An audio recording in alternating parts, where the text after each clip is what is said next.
اب ذرا ایک بدچلن عورت کے مکر و فریب کا واقعہ بھی سن لیجیے۔ بنی اسرائیل کے یہاں ایک پہاڑ تھا جسے وہ بڑی عظمت والا سمجھتے تھے اور اس کی بڑی عظمت و توقیر کرتے تھے، اور اگر کسی بات کا فیصلہ کرتے وقت قسم کھانے کی نوبت آتی تو اس پہاڑ پر چڑھ کر قسم کھاتے اور اسے وہ سچا سمجھ لیتے۔ اس شہر میں ایک خوبصورت عورت تھی جس کا ایک نوجوان سے ناجائز تعلق ہو گیا۔ عورت نے اس کو اپنے مکان میں بلانا شروع کر دیا۔ شوہر کو شبہ پیدا ہو گیا۔ بیوی سے کہا کہ مجھے شبہ ہے کہ میری غیر حاضری میں کوئی تمہارے پاس آتا ہے۔ عورت نے انکار کیا۔ شوہر نے کہا اگر تو سچی ہے تو پہاڑ پر چڑھ کر قسم کھا لے کہ تیرا کسی سے ناجائز تعلق نہیں ہے۔ عورت نے کہا ہاں، میں کل پہاڑ پر چل کر قسم کھانے کو تیار ہوں۔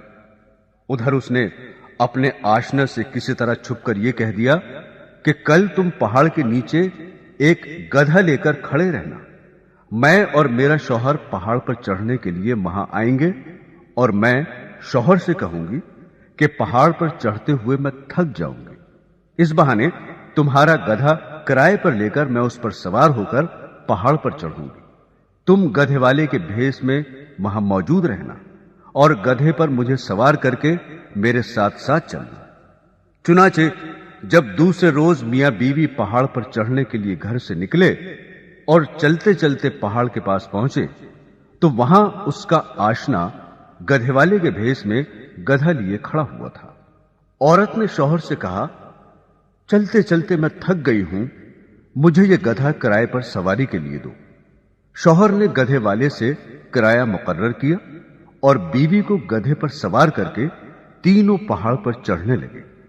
جب وہ جگہ آئی جہاں لوگ قسمیں کھاتے تھے تو اس مکار عورت نے اپنے آپ کو گدھے سے نیچے گرا دیا، اور اس گرنے میں اپنی رانے وغیرہ قابل سطر بدن بھی ننگا کر دیا، اور ایسی صورت پیدا کر دکھائی کہ شوہر نے یہی سمجھا کہ گدھے سے اتفاقاً گر گئی اور گرتے ہوئے اتفاقاً ننگی ہو گئی ہے۔ وہ جھٹ اٹھی اور اپنا لباس درست کر کے پہاڑ کی قسم کھانے والی جگہ پر کھڑی ہو کر کہنے لگی میں قسم کھاتی ہوں میرے ننگے بدن کو آج تک تمہارے سوا اور اس گدھے والے کے سوا اور کسی نے نہیں دیکھا۔ شوہر مطمئن ہو گیا کیونکہ اس نے یہ سمجھا کہ اس گدھے والے نے اسے گدھے سے گرتے ہوئے اس کا ننگا بدن اتفاقاً دیکھا۔ تو دیکھا آپ نے، عورت جب مکر و فریب پر آ جائے تو ایسی چالاکیاں دکھا کر شوہر کو بے وقوف بنا دیتی ہے، لیکن یہ پتہ نہیں کہ آج یہ گناہ کسی مکر و فریب سے چھپا بھی لیا اور کسی کو پتہ بھی نہ چلا تو کل قیامت میں یہ بات نہیں چھپے گی، اس لیے کہ اللہ کو سب کچھ معلوم ہے۔ اللہ سے کوئی کام چھپا ہوا نہیں، دنیا والوں سے چھپ سکتا ہے لیکن اللہ تعالی سے نہیں چھپ سکتا، اور اللہ کے نبی صلی اللہ علیہ وسلم نے اس کا عذاب بتا دیا کہ ایسی عورت سینے کے بل جہنم کے اندر جلے گی۔